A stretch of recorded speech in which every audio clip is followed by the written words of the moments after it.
Public Affairs very much thanks Residco, our sole corporate underwriter, for helping to make the production of this show possible. You're watching Public Affairs. Berkowitz is my name, and politics is our game. And we will be doing lots of politics and public policy because we have as our guest Jim Oberweis. He's running. He's the Republican nominee in the 14th Congressional District in Illinois. And look, folks, that is one of the really big races. If the Republicans are to keep the presidency, keep the Senate, win back the House, it all starts in the 14th Congressional District. Is that right, Jim Oberweis? Absolutely right. Kevin McCarthy has made that point to me several times, and I think that's quite accurate because it's historically been a Republican district.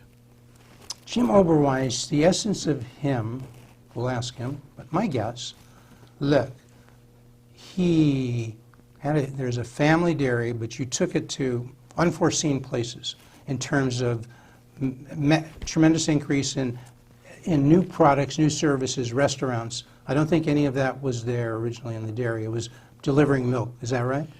Yes, that's correct. But just remember, I spent most of my life actually starting and building a mutual fund complex. When my older brother, who was running the dairy business, had a stroke and was unable to continue, I bought the dairy business at that point. But it was a pretty small business with about $5 million in sales and 50 employees today, over $100 million in sales and over 1,200 employees. So you cut your teeth on Oberweis Asset Management in terms of the real world of business. Right. Even though you'd sort of grown up in the family business, correct, the family dairy, but on your own, because that grew tremendously. How many, what is it, billions, 3 billion, how many? It's about assets? $3 billion under management now. It was about $1 billion when I turned it over to my son, Jim. So I'm lucky. I've got 2 kids, and the 2 kids are running the 2 different businesses so that I am free to try to serve our country and our state in the political realm. So you know business. I do. That'd be, you're in your 8th year as a state senator. Right. There was another guy who was a state senator for 8 years, and then he ran for the Senate. And who was, I don't know, some guy. Right? Obviously talking about Barack, right? Barack, yeah. So you got that in common. Maybe right, not a lot else on issues, but you do know each other, right? Yes. Okay. So business. You got your MBA from the University of Chicago? Correct. And Jeff, I try to, for a lot of people, draw a difference or a distinction when people say I'm a politician. I'm not a politician. I'm a businessman. I'm an entrepreneur who was elected to a political office. And let me tell you, there's a very big difference between somebody who spent their life in the private sector and business who goes into politics, because we're really doing it as a service, as a give back to our community, rather than as a career. When you have career politicians, they're going to vote in ways that they think are good for their own reelection. When you have people like me serving, this is not a job, this is not a career, this is not a new, whatever you want to call it. This is an attempt to do the right things to help our country grow in the right ways. Okay, and your opponent, though, somewhat different background as a nurse, working in government in the Obama administration? No, she wasn't a nurse? She said she was a nurse. Did I get that wrong? She does have a nursing degree, okay, but she has never been a practicing nurse. Oh, I didn't know that. Some of the commercials that she put out were clearly an attempt to mislead voters. So what has she done in terms of her background? Give us your perception. Sure. She's ahead. been an Obama bureaucrat prior to running for this office. In fact, a part of her job was to make sure that we had enough PPE available for any type of unusual circumstances like this pandemic. All right. Did she do that? I think there's a significant question. There have been issues raised as to whether or not there was enough N95 masks available, and I think the answer probably is no, there wasn't. But on the other hand, in fairness, this was pretty hard to anticipate. It was. And in fairness, we'd like to be fair and balanced. We'd like to have Lauren Underwood on. She is the freshman Democrat. She's held that office for almost 2 years now. We'd like to have her on. We'd like to discuss the issues. Maybe have her on with Jim. You'd be happy to do that? Absolutely. Have a little debate, informal Absolutely. discussion? Okay. So come on, Lauren Underwood, come on, get in touch. We'll put you on. I don't think she will. She's kind of been hiding like Biden. Hiding like Biden.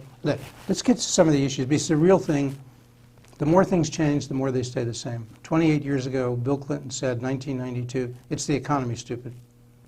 If he, he's still around, he could say, looking at your race, looking at the presidential race, same thing, it's the economy, stupid, 2020?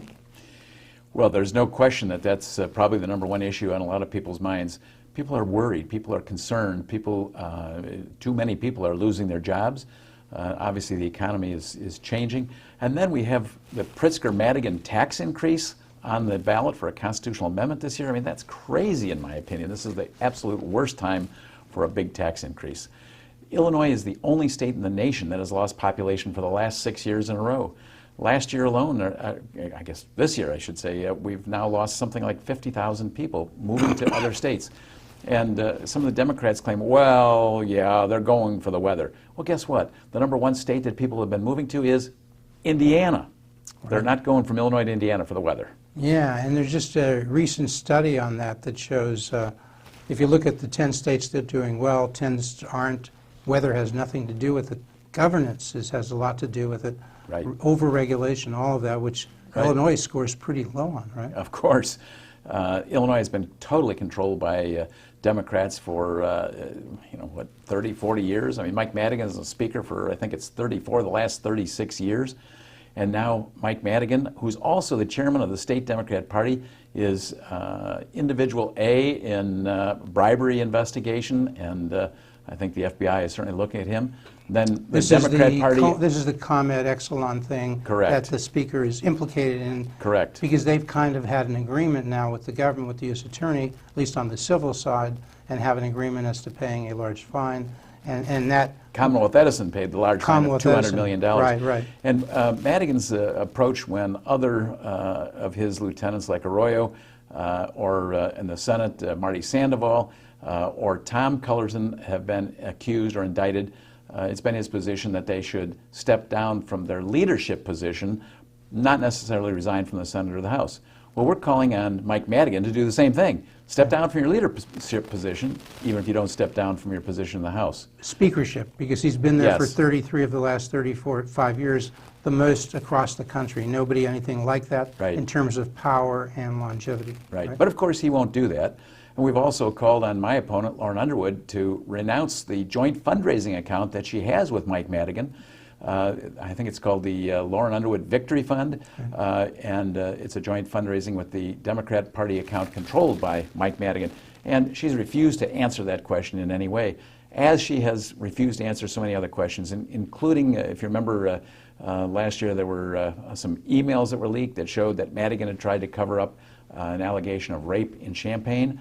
And she was called on the press to give her views on that. Not an answer, just quickly walked away. So this whole idea of hiding is exactly what she's been trying to do. So to some extent the state issues and Mike Madigan comes together with the national issues because of the financing of Lauren Underwood's campaign. Partially, that would be sure. one way in which. Sure. And then it's a matter of leadership. I mean, if you're going to be a leader in Congress, exactly. You've got to look at corruption. Talk about everything, right? That's right, and you can't run from corruption. Even in Lake County, which is a part of our district, the county Democrat chairman, Terry Link, has just been indicted. And she won't comment on that either. I mean, this is just absolute craziness. We had the lowest unemployment rates among African Americans, the lowest unemployment rates among Hispanics, the lowest unemployment rate among women. I mean, things were really very 14th Congressional District was doing well along with the rest of the state? Absolutely. Right? Absolutely. Well, not about the rest of the state, but certainly the rest of the country. The country, okay. Correct, okay. Yes. When this COVID-19 came along and Governor Pritzker made the determination to really shut down the state, and he was one of the most aggressive at shutting down this state compared to some of the other states, the whole thing came to a screeching halt. Now, I will say that for at least a while, it looked like maybe he did an okay thing because the instances of COVID in Illinois were lower for a while. But then all of a sudden, in the last month or so, they're right back approaching some of the higher levels. So that makes the extreme damage that he did to the economy very questionable. Well, if you were there at the time, you know, there's a lot of research done early on because we had experience. We knew from Italy, which had preceded us, and there were studies of that. What did they tell us? Who were the most vulnerable people? And we knew this in March at the beginning of the economy. Was the smart thing to shut down the economy, the entire economy, or could we have maybe narrowed the focus? Well, we know obviously that people over 65 are at more risk, and those who have other health problems are more at risk. So to the degree that we could protect those people, first, perhaps we didn't have to shut down the economy quite as strong as we did, and that was true in some other states. But that's a very tough question. Some of the stuff should not be political. Some of the stuff should, medical, like wearing masks, for instance. That somehow has become a political issue, but it shouldn't be. I think there's very clear incontrovertible evidence that wearing masks when you're indoors and in close contact with other people will reduce the spread of COVID-19.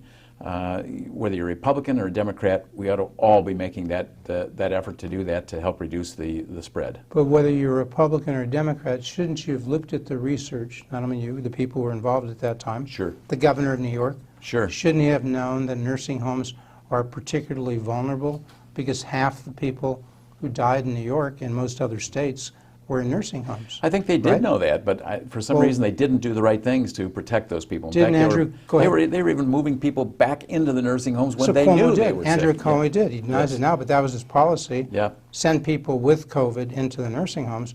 That is they're most vulnerable. You should be testing there. You should be making sure you don't bring it in. Right. So that was one.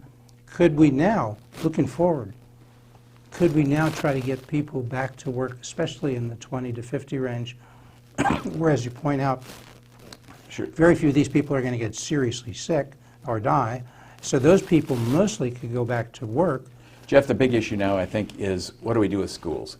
That is the big issue. What Should do we do? Yeah, that's a tough question. I believe that we should really be leaving it up at least to each individual school district, perhaps even to each individual school. Some buildings can reasonably easily have separation, 6 feet or whatever it is, social distancing stuff. The older grades, kids could probably wear masks during the day to help protect the other kids.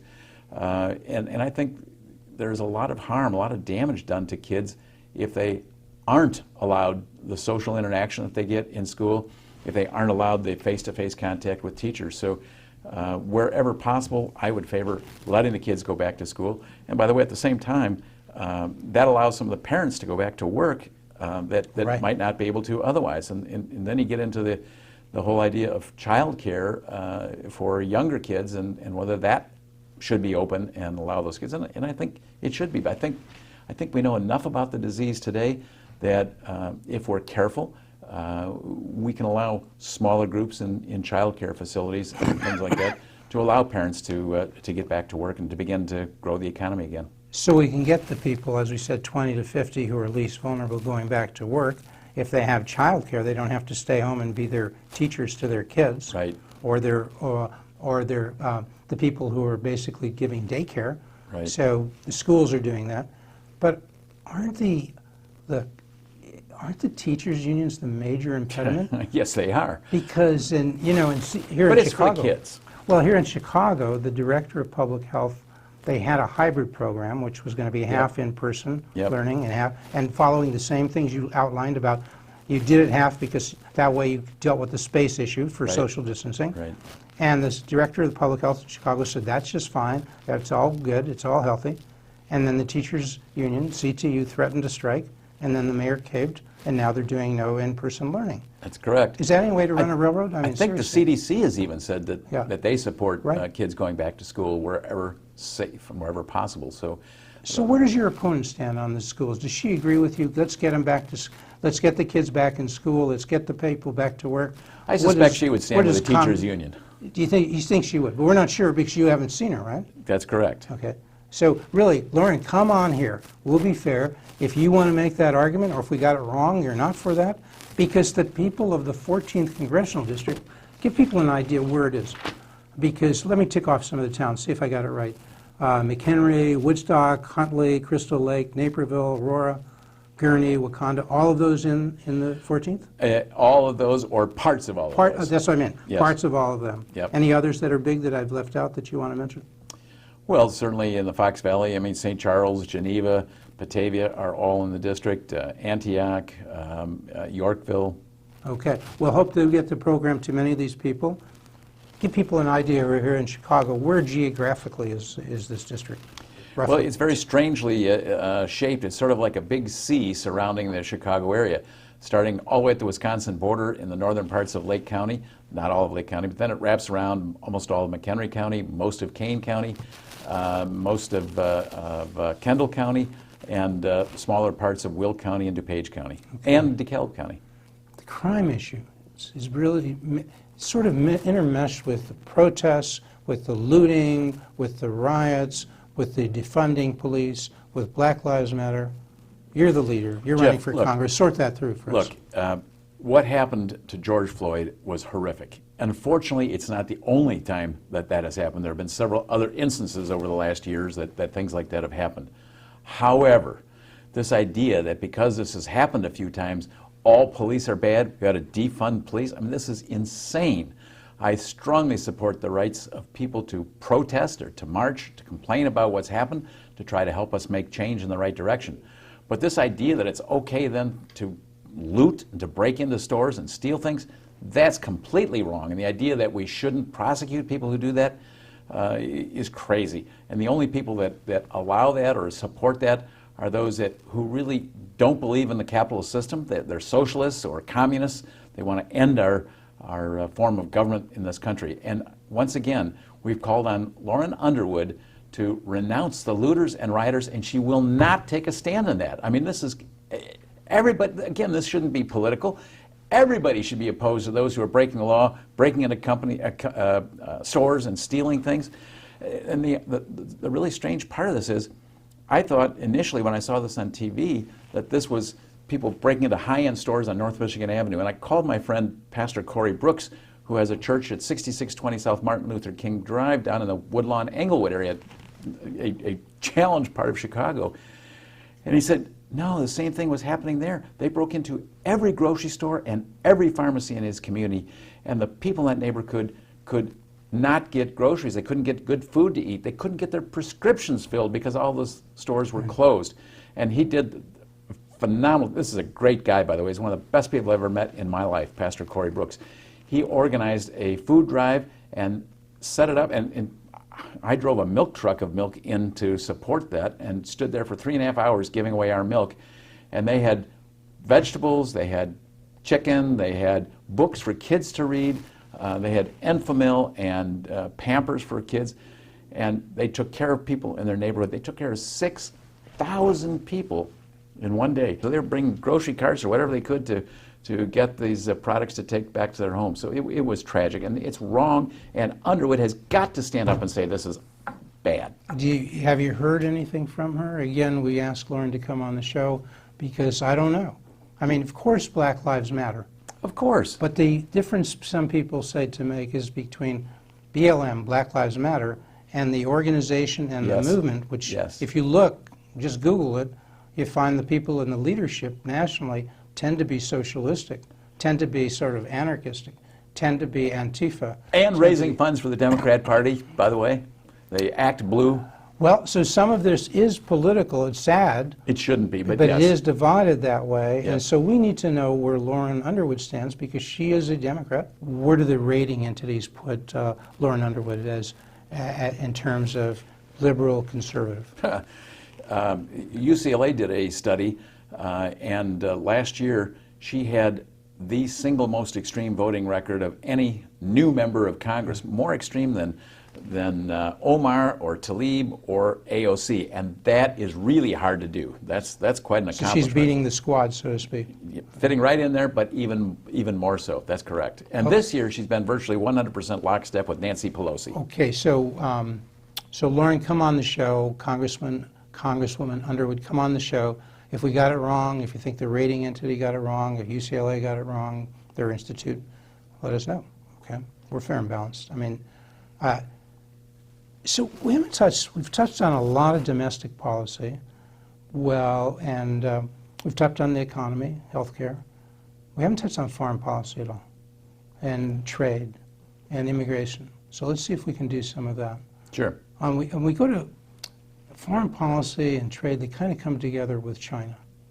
What's your view on China? Trump's, he was battling with China. There was a tariff issue before this COVID thing, and then he seemed to be working things out in terms of dealing with some of the trade issues, and then COVID hit, and it seemed like it all went to hell. Do I have it right? Jeff, like you, I'm pretty much of a University of Chicago free trader. I have a great deal of concern about tariffs and the interruption that it may provide to the free market. Having said that, and I was gulping when Trump put on some of the tariffs that he did, but in hindsight, they seem to have worked. I think we now have a better agreement with Mexico and Canada than we had before he came along. We obviously have made a great deal of progress with China. And look, China is, believe it or not, quite entrepreneurial. If you're somebody starting a little business over there, you probably got as much entrepreneurial opportunity as you would have, maybe more so than the United States. What you don't have is freedom. Mm-hmm. You can't say what's on your mind. You're really controlled by the government in China. So that's a real problem in my mind. But their economy has been very strong.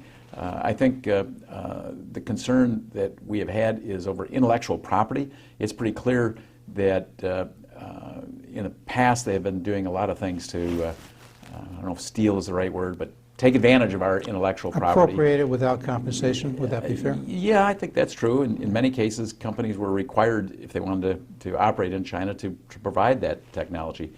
And in most of those cases, companies made the choice to do so. In some cases, they may have been hacked, and some of it may have been stolen. Okay. And the other thing that I think is valid is the concern over where some of our critical things, like some of our drugs, are produced. I think we really need to create incentives so that some of the drugs that are important to us are manufactured in the United States. For instance, in Lake County, where we already have the infrastructure to set up that type of stuff. So there's a real opportunity there. That's something we probably should bring back to the United States also. So would you? So that phase 2, which was kind of interrupted by COVID and all of the acrimony between the U.S. and China over that, was to deal with the issue you raised, of the theft of intellectual property. Yes. So that certainly you support. You can't have the kind of free trade system, you can't have the kind of free enterprise without respecting private property. Correct. And including intellectual property. Correct. So you're for that. Virtually all Republicans are united on agreeing that protecting pre-existing conditions is necessary in any medical plan going forward, and the President agrees with that, Republicans agree with that, Democrats agree with it. It's not an issue any longer. Okay, and does it show, so assuming that, well, you just said you and she are in agreement on that. You both think pre-existing conditions should be dealt with, should be handled. It's the fact that somebody has a pre-existing condition shouldn't disqualify them from getting insurance. Correct. But is there common ground between you and Lauren Underwood in your approach to healthcare? Because she had legislation she sponsored, I believe, I don't know if it passed the House, that would have capped insurance premiums. And so that's, insurance premiums, I guess she thinks are too high, should make it a percentage, a ceiling as to a percentage, I think, of your adjusted income.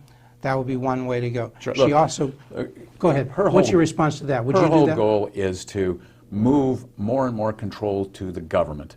That isn't going to bring down our total costs, it's just going to shift where those monies come from. The right thing to do is to increase transparency so people know the costs of these things, and to provide more competition. Let the free market operate so that we can bring down those costs. And the President is moving in the correct direction on those, to bring down drug costs, to bring down medical care costs. Shifting those to the federal government is crazy, and the idea of the federal government taking it over, the so-called Medicare for all, estimates are that could cost as much as $32 trillion over the next 10 years. I mean, we'd be spending like we're spending this year to protect against COVID every year for 10 years if she had her way. That's not acceptable. And again, you're a University of Chicago guy. When I went there, and I'll bet when you went there, it was pretty clearly taught that when you have the government printing lots more money and expanding the money supply, that is going to lead to higher rates of inflation. And higher rates of inflation are going to lead eventually to higher interest rates. Now, we've had that big increase in money spending. We have not yet had higher rates of inflation, although we're starting to see some of that in the food area. In gold prices have gone significantly higher, over $2,000 an ounce now. Silver prices have gone up even faster than gold, so there is some concern about that. And believe me, if we get to higher higher rates of inflation, interest rates are going to go up along with it for sure. That $600 a week is $15 an hour plus whatever the normal unemployment is. It made it profitable for some people to not work rather than to work. That's not a good thing for our economy. It's not a good thing for our country. So that number probably should not be as high as that. Now, these are very unusual times. The government is doing the right thing to step in to help people in this crisis. But I think that some of the Democrats, and I suspect Lauren Underwood, would like to make this kind of thing long-term permanent, and the government cannot possibly afford to do those things. So we need to think about what we're doing. We need to think about what the long-term effects are, not just the short-term effects. Some additional unemployment, I'm sure, will eventually be realized, probably within the next week or two, maybe even before this airs. But I don't think it'll be at the additional rate of $600 a week, more than $2,400 a month. Okay, and on the bailout issue, should we be talking about $1 trillion for the state and local governments? Well, look, how do we get our arms around that? Look, Illinois is in deep, deep financial strain. It's because of 20 years or more of control by the Democrats and runaway spending and promises that could never possibly be made. This whole pension system with 3% compound annual COLAs, the state is not going to be able to fundamentally pay for that. Now, Don Harmon, the state Senate president, asked the federal government to provide an extra $10 billion to Illinois, $10 billion to Illinois to help bail out their unfunded pension liability. That would be absolutely the wrong thing to do. That would reward bad behavior. We can't allow that to happen. And every Republican congressman in Illinois sent a letter to the president saying, don't do that. Okay. So you got to have reform. You can't just bail out Illinois. It doesn't help Illinois. That's your point? It would. The politicians in Illinois would, whatever additional funds they get, they would just spend as well. They would not have true reform. We need reform. We need to change what we do, and we probably need more balance in Springfield. When you have one party controlling everything, you know the old saying, "Power corrupts." Absolute power corrupts. Absolutely. We've had absolute power in Springfield. Okay. And on the economy, we didn't touch on. We got to mention the tax issue. I mean, generally, you're opposed. You favor the Trump tax cuts. The excuse me. Capital gains cut, the marginal income tax rates cut, all of those things you think favor, you think they help the economy? Look, what people missed in the 2017 Tax and Jobs Act was this brought our corporate rates down to be competitive with the rest of the industrialized world. We were losing corporate headquarters after corporate headquarters after corporate headquarters who were fleeing this country, going to other countries to take advantage of lower tax rates. Since that passed in 2017, we have not had one single inversion. In fact, some companies are beginning to bring their corporate headquarters back to this country, which is good for our country. Losing them has been very bad. So were there other tax cuts? Yes, I think 90-some percentage of our working Americans did end up with some tax reduction, although it was limited because it was limiting the deductibility of many items. And I'll tell you personally, I'm probably paying a little higher taxes than I would otherwise because I do have a lot of deductions. But I think it was the right thing to do. And I think it was best for our country, so I'm supportive of those efforts. I'm willing to pay my taxes as long as I can feel that they're going in the right way, they're operating efficiently, and they're helping people who need help. When it gets squandered and wasted like so many of our government programs do, that's when I don't like paying taxes. Mail-in voting, is that a good thing? Are we going in the right direction there? Well, look, it's the law, and I think Republicans need to get on board. The Democrats are beating Republicans because they've made effective use of mail-in balloting. We need to do the same. Do I think automatically mailing out ballots to everybody is okay? Absolutely not, and I think that's the president's position as well. But what he's calling absentee voting, which is what we have in this state of Illinois, where we mail out ballot applications to everybody, that I think is okay because then the people have to receive it, they send it back, it can be tracked, they'll be barcoded. Certainly in our district, in Kane County and McHenry County and Kendall County, we have Republican county clerks. I have a high degree of confidence that they will protect the integrity of those ballots. If you're asking about Cook County, I would be a little more concerned. Okay. Come on back, Lauren Underwood, Congresswoman Underwood, you come on back to Public Affairs. We'll have a casual, thoughtful conversation. Sound good to you, Jim? You bet, anytime.